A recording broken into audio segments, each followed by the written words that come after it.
On this episode of the Metal Command podcast, I review brand new albums by Battle Beast with their new album Steelbound, Ellefson-Soto with the album Unbreakable, and the new Alcatrazz album called Prior Convictions. And last but not least, I also go take a little bit of a trip back in time to review a classic heavy metal album. And that would be Peace Sells, But Who's Buying by Megadeth. This is actually the 25th anniversary of the album, and I'm also going to talk in depth about this box set a little bit as well. All of that coming up next here on the Metal Command podcast. You are listening to the Metal Command podcast. Welcome back to another edition of the Metal Command podcast. Tony here with you. Always excited to see everybody out there today. And today I have a great show packed with a lot of really fun stuff to talk about.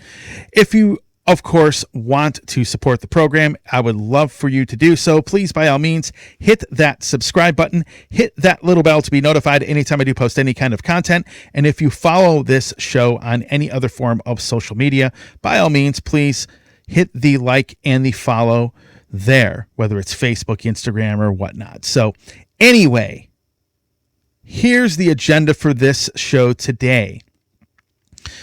I'm going to be talking about the brand new Battle Beast. That album is called Steelbound. We have a brand new album by Ellefson-Soto. That is called Unbreakable. You have a brand new album by Alcatrazz. Album called Prior Convictions, which has a bunch of re-recorded songs from the first two records and a brand new song on the album. But first, let me get into what I really want to talk about right now to start off the show. Let's take a trip back into time, shall we? Megadeth. Peace Sells, But Who's Buying? One of the greatest heavy metal albums that has ever come out. And this is the 25th anniversary version of the album. I think this album is absolutely incredible and easily an essential record for anybody looking to explore not only the Megadeth discography, but if you're looking to get into thrash metal and you're looking for a few really essential records that you should look at and listen to, this would be one of them. This is the special 25th anniversary edition of the box set, and the reason I'm talking about this special anniversary edition of the box set is that there is a live show in it from here in Cleveland, Ohio in 1987 at the Fantasy Theater. So Peace Sells, But Who's Buying? Why am I revisiting this? Why am I going back and really revisiting this album and getting into the origins of this record? And why am I going back and checking this out and really bringing this out for everybody? Because, Megadeth's putting out their last album. It is definitely a sad thing that this upcoming Megadeth album is going to be their last, according to them. So I figured, you know what? Let's go revisit a little bit of this band's legacy. Now, for me personally, Peace Sells, But Who's Buying is an album. It's the third album I ever bought by them. The first two, as I've stated in the past, Rust in Peace and Countdown to Extinction. Those two I ended up getting at the same time. And I believe it was like a week or two later when I ended up with Peace Sells, But Who's Buying? And to me, this is probably one of my top 2 or 3 Megadeth albums. And it's regarded by so many of Dave Mustaine's contemporaries in the thrash metal scene and in the metal scene, and just the fans in general really rank this album pretty high up in their discography, because it was a it's a very important record, to be honest. So this is the second album the band put out, second full-length album. It was their first on a major label with Capitol Records. It is the same lineup they had on the previous album, Killing Is My Business and Business Is Good. And it's a much different record in the fact that it's more refined. The production sounds better. The mix sounds better. Everything about it, in my opinion, is superior to the first album. And it had a very unique lineup. So you have Gar Samuelson, excellent drummer, a lot of people in many documentaries talking about thrash metal and talking about Megadeth, they talked about his playing style being a lot different. It had more of a jazz feel to it. You had David Ellefson, obviously, on this album. You have Dave Mustaine, and then, of course, Chris Poland, who is an excellent guitar player, who also, did a guest solo on the upcoming Kings of Thrash album that's coming out, which has, Dave Ellefson and Dave Ellefson also, started that project. And Jeff Young, former Megadeth member, also in that. Chris Poland also did a little bit of a guest appearance on the Megadeth album System Has Failed. So Chris Poland is an excellent guitar player. This would be the last album with that lineup. They would switch lineups for the subsequent album, So Far, So Good, So What. So this album has a pretty unique sound to it, because when I look at any album that has ever come out in the history of thrash metal or heavy metal, there's never been a record to quite sound like this. And I don't even think Megadeth has put out an album that has sounded quite like this. They really haven't. And I remember listening to the song Wake Up Dead for the first time. And it's quite interesting. There's a lot of guitar solos in that song. I remember the video that they put out on the Rusted Pieces compilation, which was a compilation of videos that came out around 1990. And it's such an excellent record. And you can't really predict anything on it, meaning that you don't know. When I first heard this, I could not guess where these songs were going to go next in each one of these tracks. That's how unique this record is. I think that when I go and look at the quality of albums Megadeth has put out, this is definitely in my top 2 or 3 by them. The Vic Rattlehead sitting kind of leaning up against leaning up on a wall with the entire world behind him completely destroyed.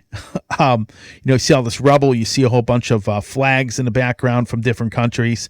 It's definitely also the first Megadeth album to really feature some incredible artwork, which was done by, Edward J. Repka, who did, some of the other album covers for them, as well as, albums for a lot of other thrash metal bands for that matter. So definitely a great record. My favorite songs on the album. So Wake Up Dead is definitely one of them. The Conjuring's cool. It's got that real kind of slow, eerie beginning to the song. You have the title track, Peace Sells, But Who's Buying? Obviously, that was a big video for them as well. And probably a staple in their set for pretty much every live show they've played since. And some of the more underrated songs on it, My Last Words, I definitely think it is probably one of the more overlooked and underrated songs in the Megadeth discography. And I do like the song Devil's Island a lot as well. And it might be my favorite song on the album. They did have a cover, I Ain't Superstitious. The song Bad Omen is a pretty solid track. But overall, you had 8 really well done, well-crafted songs. Now, when you get into the box set, and this is where I'm going to go get into the remixes that were done back in 2004. If you remember, Megadeth had a series of albums. They reissued and remixed them. I believe everything from Risk all the way back to Killing Is My Business ended up getting a remix and remaster, and they were reissued. And so this happened with Peace Sells. Now, on that Peace Sells release, they had 4 of the Randy Burns mixes of the album as bonus tracks, which, I'm going to assume were the original mix of the album before, obviously someone else mixed it afterwards. And those are quite interesting. So the contents of this box set, and this is a little table of contents sheet that's here. You're probably not going to be able to read all that. Basically, it's got 5 CDs in it. You have the original mix of the album that was remastered. You have the remix of the album from 2004. And then you have the original Randy Burns mix of the album. So that's 3 of the discs right there.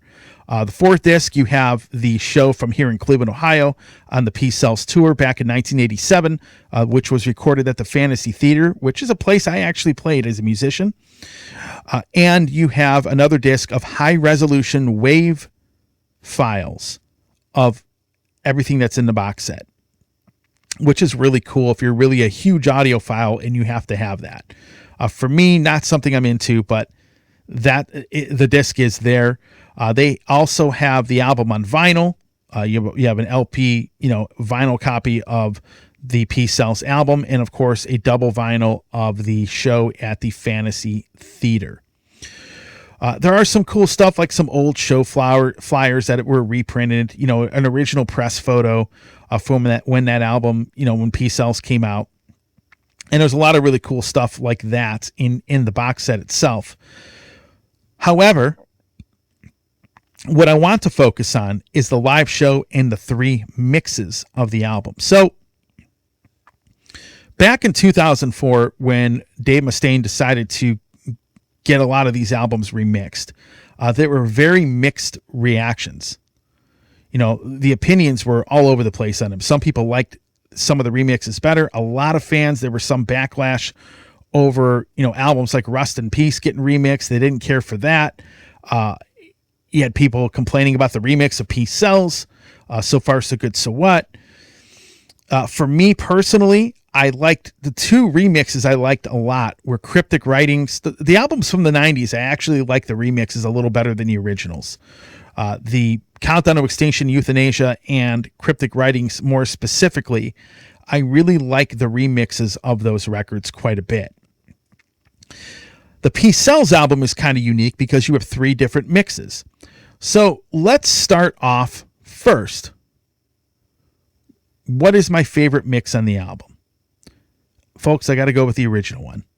In fact, when it comes to Peace Sells But Who's Buying, Rust in Peace, and So Far, So Good, So What, I like the original versions of the albums better than the remixes.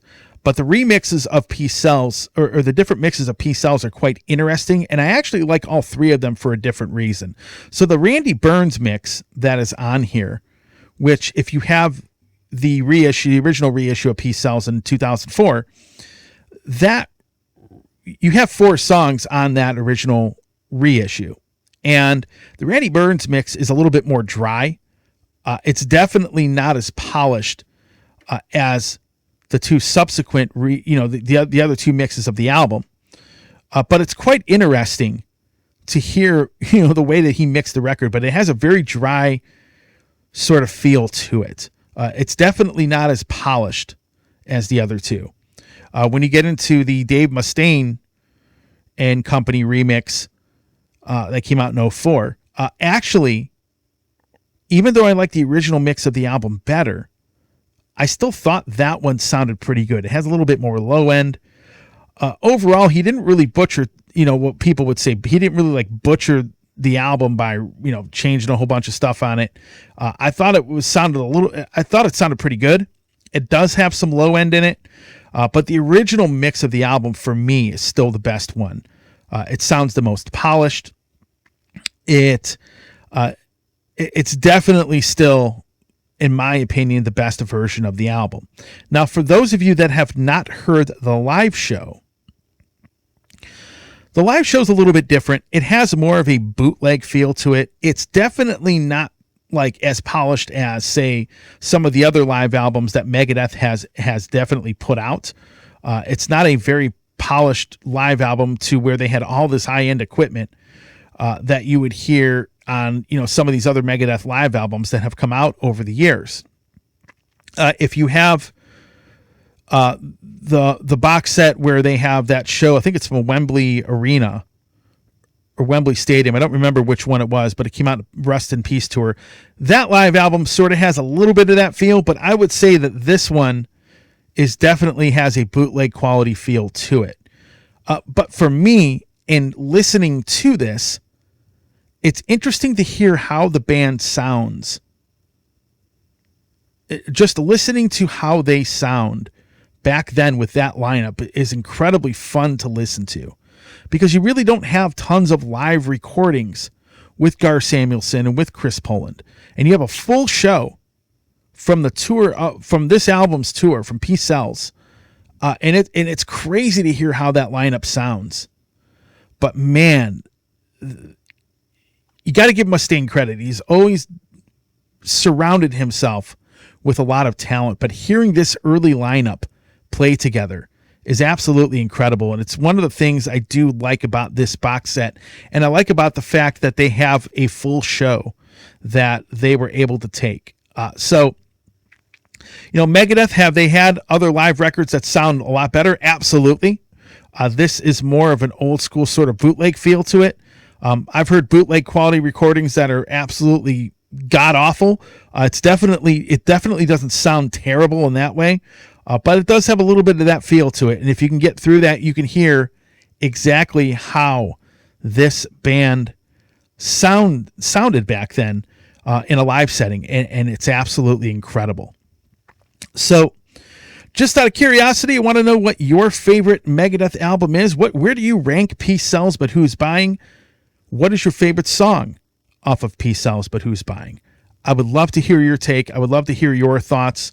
What do you think of this record? Please leave some thoughts in the comments and let me know.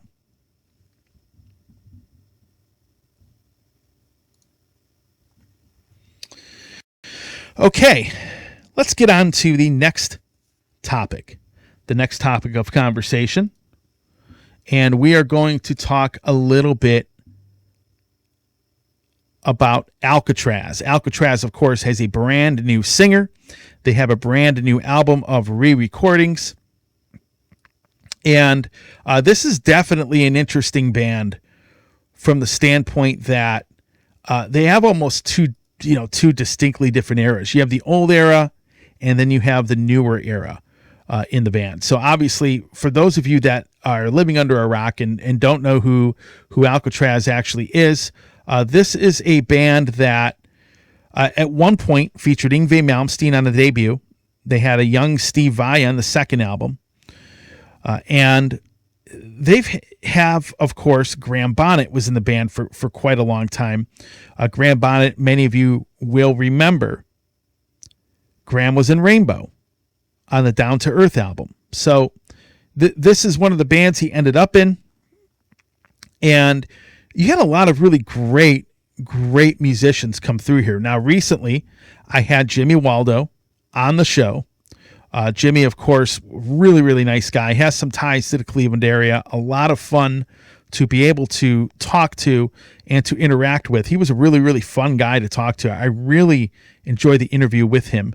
And then, of course, new singer Giles Lavery. They did have Doogie White in the band for a little while. And obviously Graham was in the band for a majority of his existence.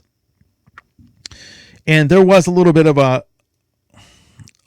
dispute with the name, but it is what it is. So they decided to release an album of re-recorded tracks and put one new song on it. And just so you all know, they are working on a full-length release. So here's the thing. I am always somebody that, how shall I say it? About 50% of the time, I like the re-recorded versions of songs that bands do of their own back catalog. So, a band comes in, does a re-recorded version of one of their old songs. About half the time, I like it. Half the time, I don't. Now, I would say with this album, I think they did an excellent job on re-recording the songs themselves. I think they sound very good. I think Giles does an excellent job at pulling them off. And they have a brand new song, which I like quite a bit. And it's interesting. So for me, and just to go into these re-recordings, let me give you a little bit of a background on myself of how I ended up getting into Alcatrazz. Ironically, I ended up getting into them with the album Dangerous Games, the third album, which is not a record people talk about. It didn't do too well for them, in comparison to the first two albums.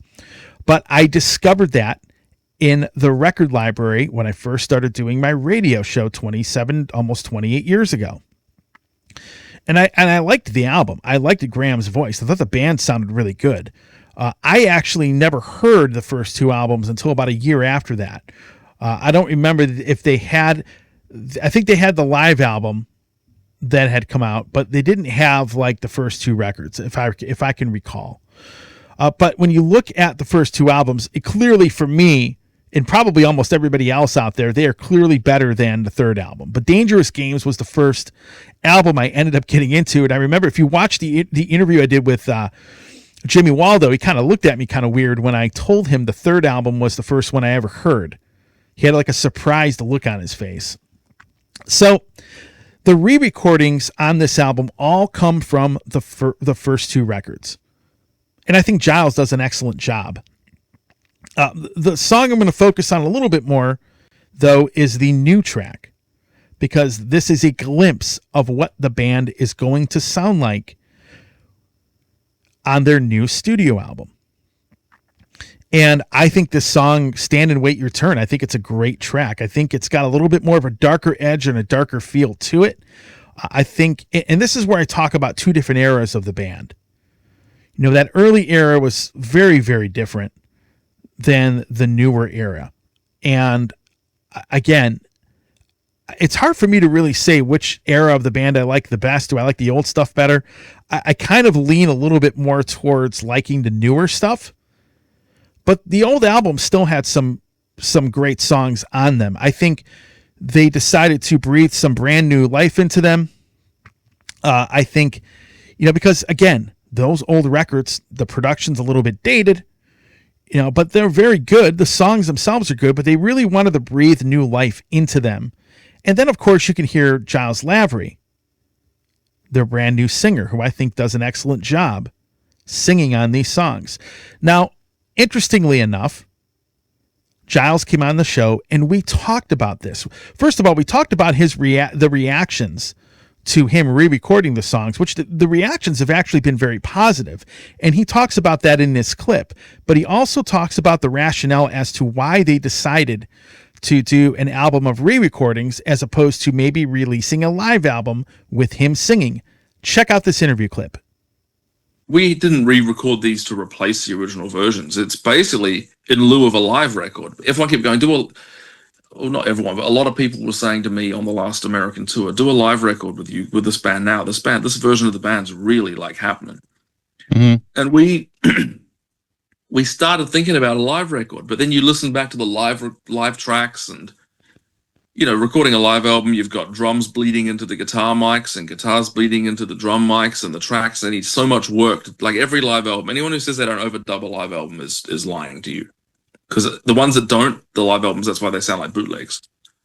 You always need to do some sort of work to mix it or to do some sort of engineering on a live record. And usually overdubs are needed. So we just listened to the live recordings and we thought, why don't we just, instead of like faking it, because there was nothing wrong with the live performances, but the recordings themselves were just, going to need a bit of work. And I thought, why don't we just cut these songs and pick a few other deeper cuts and just do a re-recordings album to show, not to replace the original versions or not to say that like this is any better or worse than the previous versions, but just to show people this is what the band sound like now. If you come and see Alcatrazz in 2025, this is what we sound, or 2026, this is what we sound like with these people. Yeah, with the two originals and then Joe Stump, who's now like been in the band longer than any other guitar player ever has, by like double, and then me on vocals. This is what Alcatrazz sounds like now, and that also gives us a little bit of cohesion and unity to the catalog, because you have the first three albums all had different guitar players. Yep. There's been 3 singers total in this band, including me. There's been a lot of people coming and going, and also the last 3 records I feel have really defined what Alcatrazz sound and style is. So to go back and do the old stuff from the 80s with the guitar player that's been in the band now since 2019, the longest, and to do it with the engineering and production and mix kind of sound, style, and attitude that we've had on the last 3 albums, it's just a nice way to tie together the old stuff and bring it into what the band is doing now sonically, and also to show people what they're going to hear on stage. Because, you know, when you're on stage performing and you go down to the merch table, okay, where can I buy these songs with that guy? Well, these were recorded with Yngwie Malmsteen, not Joe. You know, this is off the song you're talking about was off the first album. So just to have new versions of older songs to represent the band live, and so the band can also have, you know, hey, this is us doing these songs now. That was the thinking behind that. And a live album could have also fulfilled that as well, but it just seemed like if we're going to do it and we're going to spend all that time, like, you know, fixing and engineering a live record, we might as well just cut them again, and then you can do more things with a new studio version. There's radio play. You can get radio play with a new studio version. You can't necessarily get radio play with a sort of okay sounding live version of a song, you know. So that's kind of the motivation behind all that. Sure. So that comes out, you said November 7th, correct? November 7th, just in time for our fairly extensive European tour. And that is Giles Lavery talking about the reaction to the re-recorded versions of these songs. At that point, we had only heard two of them, Island in the Sun and, of course, Jet to Jet. But obviously the whole album is out now. But the reactions have been pretty positive, as he said. And the interesting thing that he said in that clip is the fact that they did this instead of recording a live album with him singing, which I agree with that. I think, in fact, if you go back to a very old interview I did with Axel Julius from Scanner, they did a double CD, half of which had brand new studio recordings with their current singer. And that was also the rationale. It was better to do it that way than to record a live album, because recording a live album is pretty tedious. You have to do a lot of mixing. You have to get a lot, you know, Giles was talking about in that interview clip about, you know, the drums getting other instruments into the drum mics, and you have to get rid of that noise. And then you got to do overdubs. And instead of going through all that trouble, and almost pretty much every live album they do overdubs, instead of going through all that trouble, they just decided, you know what, let's do a studio album and maybe put one of our new songs on it. And I think that was the best way to go about that. I think Giles does an excellent job at pulling this off. I really do. And you know who else thinks that? Original member of Alcatrazz, Jimmy Waldo, also thinks that. He talks about Giles in this interview clip. Check this out. Well, we had been playing with Giles. I mean, actually, I'd worked with Giles years ago. He was managing the Graham Bonnet Band, and I was playing keyboard. He got me involved in the Graham Bonnet Band. Sure. And so Giles was on the road with us, and Graham didn't do sound checks, or about one sound check out of 30. So Giles would sing the sound checks, and we were doing some Alcatrazz songs at the time. And Sure. And Giles would just sing his ass off. And I'm just sitting there thinking, you know, like, wow, this guy, he hits the notes, that he could kill this stuff. Mm-hmm. And this went on for a couple of years. And then we finally made the move. After Doogie left and everything, we made a move. Giles was the obvious choice. And there was a big U.S. tour coming up, so we'd already played in Europe with Giles. We've done about 100 shows with Giles, and we just thought, this is crazy. We got to get him on a recording. And then we thought, well, to introduce him to people, the best thing to do would put him on traditional Alcatrazz stuff that he'd been singing anyway on the road. And that'll get him in perspective with fans. You know, they can relate to, he's doing Island in the Sun or Hiroshima Mon Amour. People can relate to those songs and, that's Giles. Oh, that's cool. You know, so that's what started it. We just wanted to get him introduced to people because he's the guy. And I love him as a friend, but he's just killing the stuff as a singer. I mean, live, he's the most consistent singer I've ever worked with. Okay. That I've ever toured with. Pitch, attitude, show, you know, whatever. He's just bam, walks on stage, having a bad day on the road, no sleep, but the minute he walks on stage, it's on, you Right. know, and that's the way Joe Stump is, and that's the way I am. I try to, bring it no matter what. This is the deal. So Giles, great. We just want to introduce him to people. Yeah. We picked those songs to do it with, and a couple songs off, some past records, and we have one new song on there that Giles wrote. I jumped in on a few things, but Joe and I, but Giles basically wrote that. So yeah, introduction. Now you're working on another actual studio album, Yes. as well, and Yes. I think this is more, and it's interesting you say it's a good introduction, because I think it is. I think that when I heard the Island in the Sun single, for example, I thought he fit really, really well on that track. And in listening to other, previous people obviously singing that track, Right. this like from a live perspective, or even the original version of it, I thought he did a really good job on it. And, unfortunately, it seems like the reaction was mostly positive. Usually you get a lot of backlash for that. Yeah. And it looked like, most people seem to really like his version of it. It did. The people I talked to, and I've got some friends that are pretty brutal. They've never held back, and some of those. Actually, I've got some friends that don't even like Alcatrazz. Okay. That's not their favorite band. They don't dislike it, but and we've been friends for years, musicians and non-musicians, and they said, "Wow, whoever that guy is, that sounds like Alcatrazz." And that was a huge compliment to Giles and to me, that we got a guy that it sounds like Alcatrazz. It doesn't sound like, well, yeah, you and Joe are playing like Alcatrazz, but the singer sounds like he belongs in Foreigner. Sure. We didn't want a Foreigner guy, Yeah. And I love Foreigner, but that's not the style we do. So yeah, it's been interesting, but it's been great. And Doogie was great. I love Doogie. Great guy, but he had sung some of the Alcatrazz stuff in Yngwie's band. Okay. Yeah. When he was with Yngwie. So he was burnt out. Some of these songs he just didn't want anything to do with. Yeah. Because he'd sung them so much.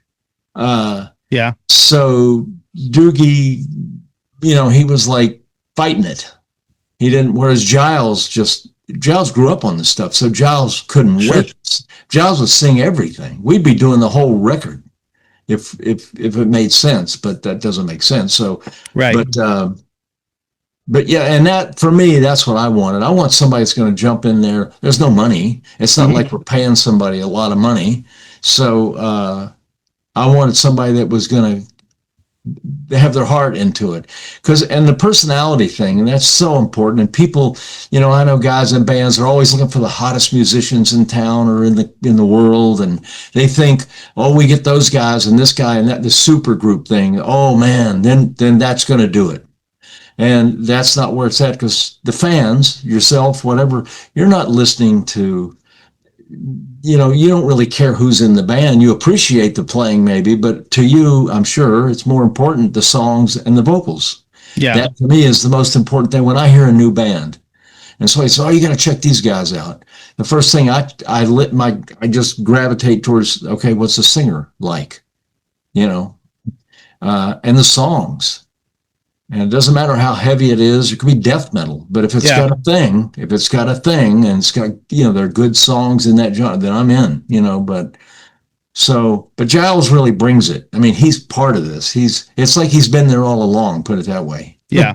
He'd sing at sound check, and my God, the guy just walks up to the mic and we go, well, we got about 10 minutes, but we got to get a level on Graham's in-ears and whatever. Giles would just go, play a song. So, well, let's do Jet to Jet. And okay, bam, he'd sing the crap out of it and we'd be done.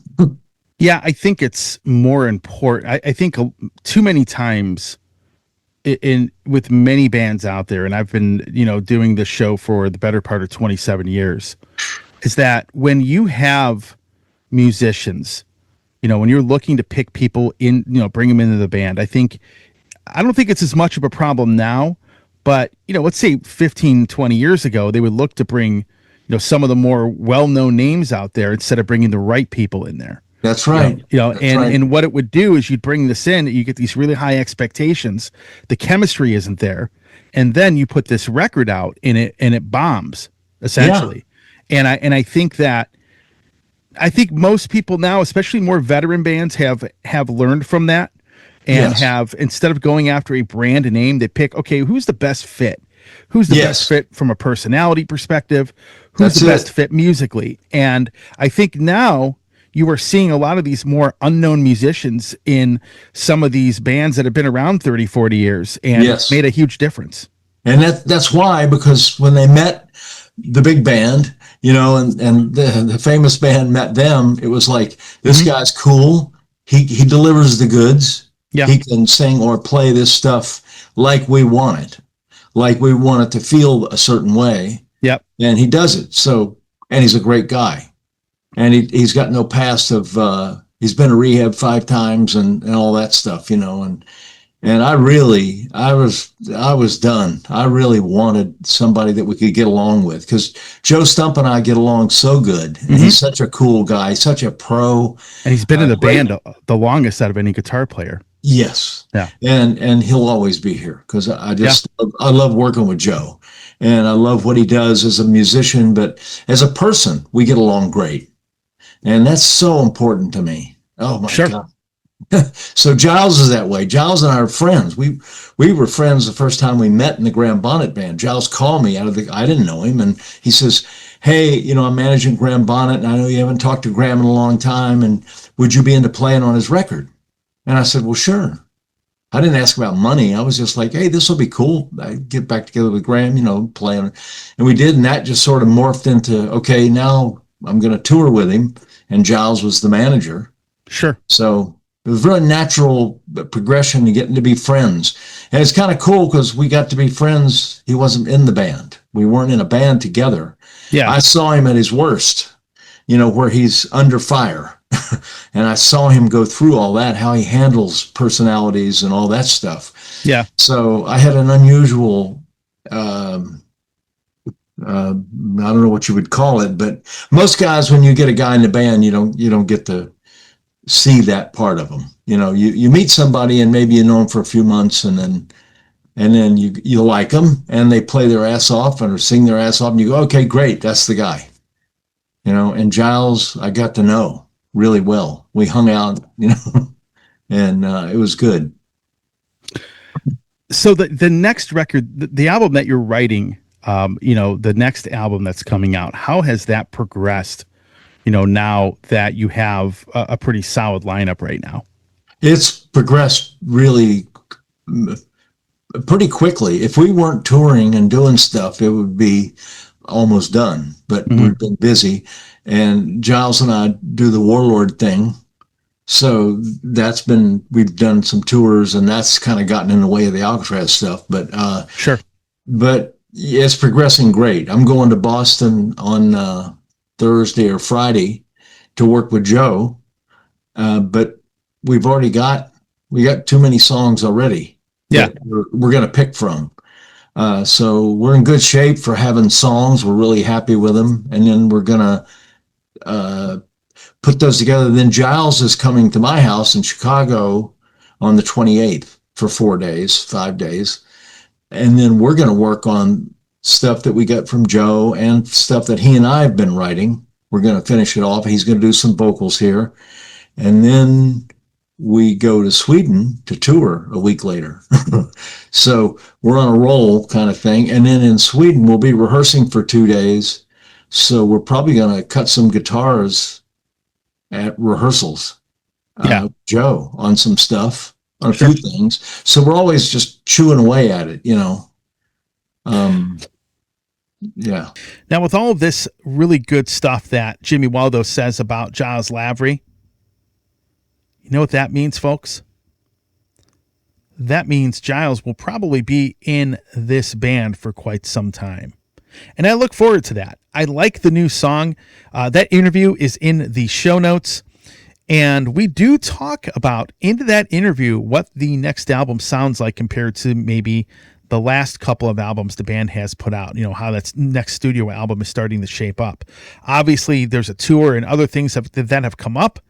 However, I am looking forward to the next Alcatrazz studio album. So to basically finish off this album review, I think they did an excellent job on re-recording these songs. They really honestly did.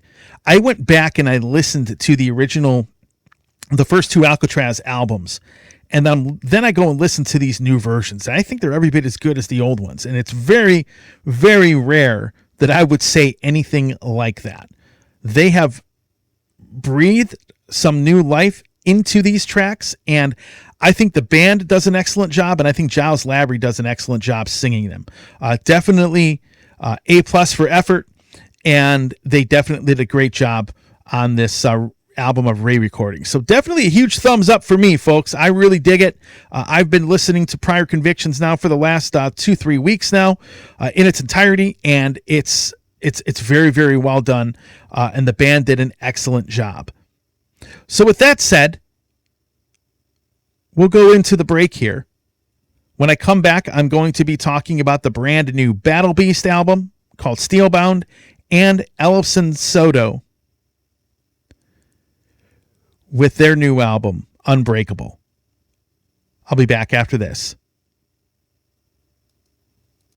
Tony here from the Metal Command podcast. Since 1998, I have hosted this show, which started off as a radio show and, of course, is now in the world of podcasting. That's right. I've hosted this show since 1998, and I've had the privilege of speaking to so many great bands and artists over the years, and I appreciate the following and support I am receiving from all of you. The show has definitely grown a lot over the last year, and I would love your support. If you have not yet done it, please hit the subscribe button here on YouTube and follow the show on any other form of social media. Now, back to the second half of this episode. Okay, back here on the Metal Command podcast, Tony here with you. And of course, here after the break, after the short intermission, and let's get into the second half of the show. Of course, recapping the first half of the show, talked about the new Alcatrazz release called Prior Convictions, which has re-recorded classics from the first couple of Alcatrazz albums, and of course, one new studio track. And then we revisited Peace Sells But Who's Buying by Megadeth and dug into the 25th anniversary box set. And speaking of somebody who played on the album Peace Sells But Who's Buying and who used to be in Megadeth, let's talk about David Ellefson and what he has going on right now. So David Ellefson has had a very interesting post-Megadeth career. David Ellefson came on the show about a couple years ago to promote the Kings of Thrash tour that he had going on. But he has had some interesting musical collaborations since he's been out of Megadeth. And I have always said, since that happened, that I think this was kind of a blessing in disguise for him, because he's now able to expand his musical horizons and work with lots of different musicians, and he has more than enough time to do that. In Megadeth, obviously, you have a commitment to tour in that band. That takes up a lot of time. And, he probably wouldn't have as much time to collaborate with people if he was still in that band. This is something that I talked to him about when he came on my show a couple years back to promote the Kings of Thrash tour. But he's had some interesting projects he's been a part of. So there's a couple interesting bands. There's one called The Lucid, which I think was an interesting project. I think Dieth, that's an interesting project. And he's collaborated with a lot of different people. And obviously, as we all know, he joined Metal Church, more of a legacy band. But he has really started and put together a lot of really great projects. And probably my favorite project he has been a part of and helped start is the Ellefson-Soto project with Jeff Scott Soto. And I think this project is, in my opinion, these two albums are two of the best albums I think he's ever played on. So they have a brand new album called Unbreakable, which you see right here. This is the follow-up release to the album Vacation in the Underworld, which came out back in 2022. Both of these albums are excellent. I'm going to talk a little bit about them. But if you don't know much about these records and you want to know how the project started, let's go back to when David Ellefson came on my show and talked about how the Ellefson-Soto project started. Check out this clip from 2023 right here. I started, the first Ellefson solo record came out, Sleeping Giants, and then we did No Cover. We did a cover of the Post Malone song, Over Now, went through kind of this, and it kind of hovered a little bit in the background, obviously, while I was in Megadeth, and the Dystopia record was big for us, so we were busy with that. But, as big as that was, there was also a lot of downtime that I had to do some other things, which I did. So as we turned the corner into 2021, my guitar player, Andy Martingelli, he's really my partner on the Ellefson stuff from the musical side of it, right? He and I do all the composing. And we were talking about getting, who was the best guy to sing this new material that you were just holding in your hand, what became Vacation in the Underworld. And so he right away was like, dude, call Jeff Scott Soto. You love the guy. You guys are friends. You've been talking about working with him. And that was where it started. So we just started sending him stuff. And I offered him, I said, listen, we can just pay you to be the hired singer, or you can come on board as being, one of the Beatles here, So, and fortunately he wanted to be part of it, to be not only just singing what we wrote, but to compose and to really, be in the fabric of the thing, which it was great for me. Right. And that to me is always the better way, I think. Look, we did it during the pandemic, so no, we were not ever in a room together, but, we're all pretty good at learning how to do this stuff and write and make records. And so that's how it happened through 2021. We finished it up. I had a discussion with Rat Pack about putting it out. I think they did an incredible job of how they did it with all the different fan packs and the vinyl and all the other stuff, so that, and Jeff had a brief moment where he was available, because we're all in 14 different things at any given time. And before he got busy with Trans-Siberian Orchestra, and he had a little window right after Sons of Apollo, we all went to Italy, and we're essentially, the band is based, Andy Martingelli and our drummer and our guitar player. So we went over there and we banged out 3 shows in Turin, Milan, and Rome. And to just, prop it up and it's like, let's get on the stage, man. Let's have some fun with this stuff. And I tell you what, the songs worked as good on the stage to an audience who had never heard them, because the album wasn't even out yet. So the audience hadn't heard but maybe 1 or 2 of the singles. And it just really translated well, that they just dug it, and they're like, this is really, really cool, man. Please do more. Yeah. So actually in early April, I'm going to be back over in Wembley with Andy and our producer Alessio, who ironically has been singing for Dragon Force. We're going to be working on the next Ellefson-Soto record. So it's just nice to have that creative little pipeline over there, because as a person composes, or at least for me, I write things and I sort of, once they kind of turn into something, I go, okay, that's probably good to take over to Jeff Young and Kings of Thrash. Oh, this is good to take over to Andy, and I'll talk to Jeff and Andy about this for an Ellefson-Soto thing. Maybe this I take over to the Lucid, So I've got these, it's nice that I've got these pipelines where I can take stuff to, and rather than having to just fit it all under one umbrella.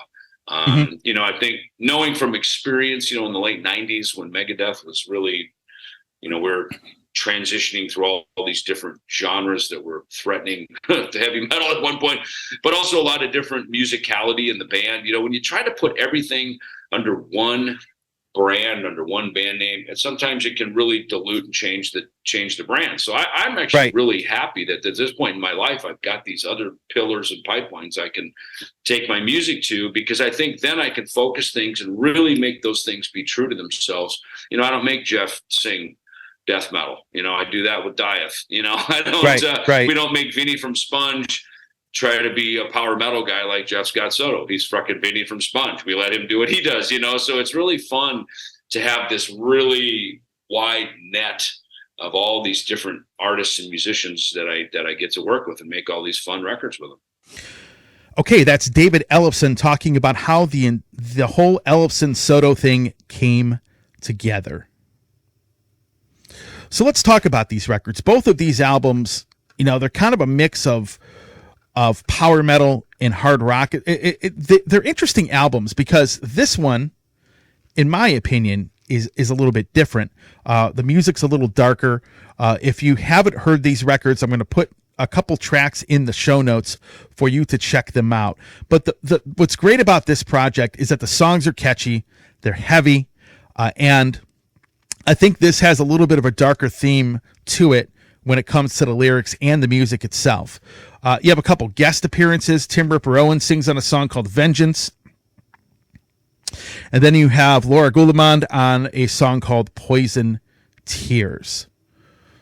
So this album came out a little while back. I think a lot of people have sort of forgotten about it because obviously you have the whole Metal Church thing happening. That's been announced. I think David Ellefson's a perfect fit for Metal Church. I've talked about that in a previous episode of the show.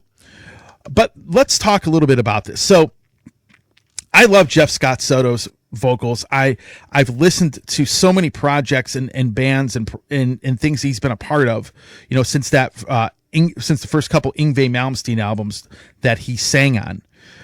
And he's been a part of a lot of different bands. And I think the man, for me, is definitely one of my favorite vocalists out there. And I think, when you hear about, Dave Ellefson and Jeff Scott Soto getting together, it really is a great collaboration. I got to be honest. I went back and started listening to a lot of these albums David Ellefson has played on during his post-Megadeth career. In fact, I even went back to his first post-Megadeth career with the F5 band, those couple records he was on, which were still pretty solid albums. But this Ellefson-Soto thing, I think, is great. Because I really think these guys collaborating together in the band of musicians they've put together for this are outstanding. So the first song on the album, Unbreakable, just very catchy, very dark, very heavy. You have another song on here called SOAB. I won't go into what those abbreviation stands for, but I'm pretty sure if you think about it, you know what it stands for. But for YouTube purposes, I will not say it. Definitely this song conveys a little bit of anger. I don't know who the anger is directed towards, but the lyrics definitely have a little bit of an angry vibe to them. These first two songs are actually two of my favorites on the album. The song Poison Tears, obviously you have the guest vocalist there. I think Laura Goulamond does a fantastic job on that song. The song with Tim Ripper Owens on it, Vengeance. I mean, let's be honest. You can't really go wrong with the Tim Ripper Owens appearance on your record as a guest. And I think Tim really nails that as well. But the music itself is great. And I really love the lyrical content, especially there's a song called Snakes and Bastards. I can pretty much decipher what that song is about. So really, really great stuff. My favorite song on the album is the second to last track. It's called The Day We Built Rome. Folks, I think that's one of the probably best songs I've ever heard David Ellefson ever play on. And that would even go to a lot of the stuff he's done in Megadeth. So they do a cover, Death on Two Legs. It's a Queen cover. I think the cover's pretty good for the most part. Covers don't excite me very much. But overall, this album is very, very good. So if you have heard the first record, Vacation in the Underworld, this record is going to pick up where that left off, although the lyrics and the music have a little bit of a darker vibe to them. And even you could tell when you look at the album cover, it has a darker vibe to it. So overall, I think this is an incredible album and an incredible band. You have a lot of catchy hooks and melodies in the songs, especially with the vocals. I think they do a great job when it comes to, this music really isn't thrash metal. I would say it's more of a melodic American power metal style, a little bit of AOR mixed in there. You do have some heavier, darker songs on it, but American power metal has always been, a little bit darker than normal. Like in Europe, it's a lot different. So overall, incredible album. And I think this is my favorite project David Ellefson has ever played in. Okay, let's talk about Battle Beast. To end off this program, let's save the best for last, right? So, many of you know I'm a big fan of Battle Beast. I have always talked about how much I love Nora Luhimo's voice and how much I love this band. I have definitely followed them from the very beginning. So I remember back in 2011 on the radio show, I remember getting a promo of the album, the debut album called Steel, which came out in 2011. And I was really blown away by that. I thought the music and the songwriting, I thought they took melodic power metal and took it to a completely different level. I really do, and I still think that to this day. Then you had the self-titled album back in 2013, and then you had an album called Unholy Savior, which was the first album Nora Luhimo sang on, because the first two had a different singer. All three of these records, in my opinion, are essentially power metal classics. They really are. And when one of the main songwriters, Anton Kabanin, left the band to form Beast in Black, myself and many other fans really thought that Battle Beast took a little bit of a step back. I mean, the albums certainly didn't suck when he left, but it was more or less, for me, what it felt like is that the band was trying to find itself again after missing, a couple of its main songwriters. So you have the album No More Hollywood Endings. You have the other album, Bringer of Pain. That was the first album without Anton Kabanin in the band. And I thought No More Hollywood Endings and Bringer of Pain, I thought those were very good albums. They definitely had some great songs on them, but I thought the band took a little bit of a step back because I liked the first three albums so much more than those two. Then the album Circus of Doom came out. And in my opinion, and I said this on the program a while back when that album came out, for me, that was my favorite Battle Beast album to date. It had a little bit of a darker tinge to it, but I really think the band found themselves again putting out a record like that, because for me, that album is flawless from start to finish. And obviously all of these records, even the two that No More Hollywood Endings and Bringer of Pain, they all made my top albums of the year list. But Circus of Doom, for me, is just an incredible record. So now you have an album called Steelbound. This one, the first single that actually came off of this is a song called Last Goodbye. I heard that song and I immediately knew that this album was probably going to be very good. And actually, it's better than good. It's absolutely excellent. And I think it's on par with Circus of Doom. So Battle Beast, to me, has put out two flawless albums, in my opinion. This one's a little bit different. You have a few more, a lot like the Bloodbound album that just came out. This album is filled with anthems. That's what it reminds me of. And I remember hearing the title track. That was one of the singles off of it. Twilight Cabaret, one of the singles that was off of it. Angel of Midnight was another single they put out. Overall, I went and listened to this album multiple times, and there really aren't any songs on it that I could go and point at and say, hey, you know what? This song is the worst one on the album. Because when I listen to this, and every time I do listen to this record, my favorite song changes almost every time. Like for a long time, the song Twilight Cabaret, which if I had to pick a song, if I was forced to, that would be my favorite.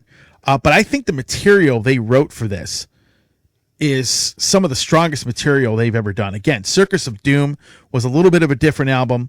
It had a little bit of a darker edge to it. This one has, it's a little bit more melodic. It has, I think the choruses are a lot catchier on this record. But to be honest, again, they put out two albums in a row now that I think are the two best albums this band has ever done.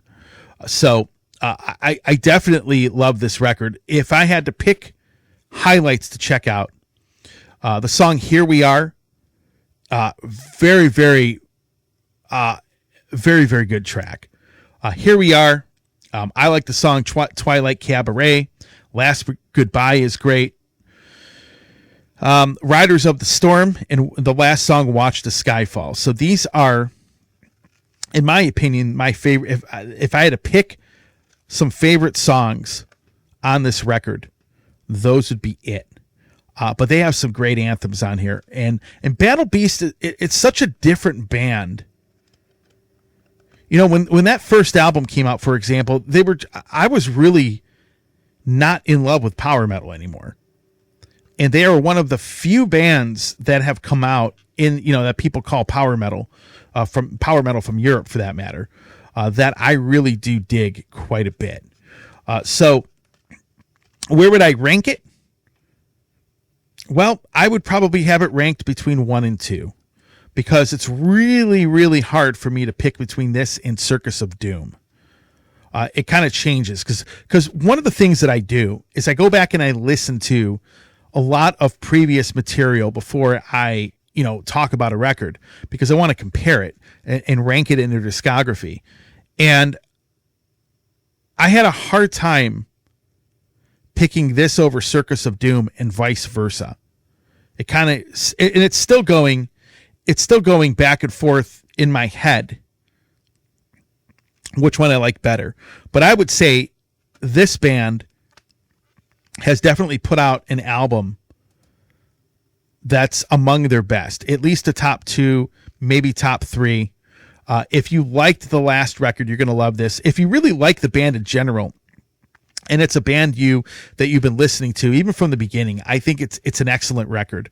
And I really think that they have really nailed it again, 2 releases in a row now. So, and that's pretty much it for today. So I want to thank you all for watching the Metal Command podcast. I have a lot of great stuff coming up. I'm already planning stuff for 2026. And with that said, thanks for watching. Stay metal. Hey, it's Tony here from the Metal Command Show. I want to thank you for watching this portion of the program. Since 1998, I have hosted the show, which started off as a radio program and is now into the podcast format. So I want to thank you for watching and or listening. And if you want to support the program, hit the subscribe button, hit that little bell to be notified anytime I do post any content. A lot of you have been supporting the show and really, really helping this show grow, and I cannot do it without all of you. So with that said, thanks for watching. Stay metal.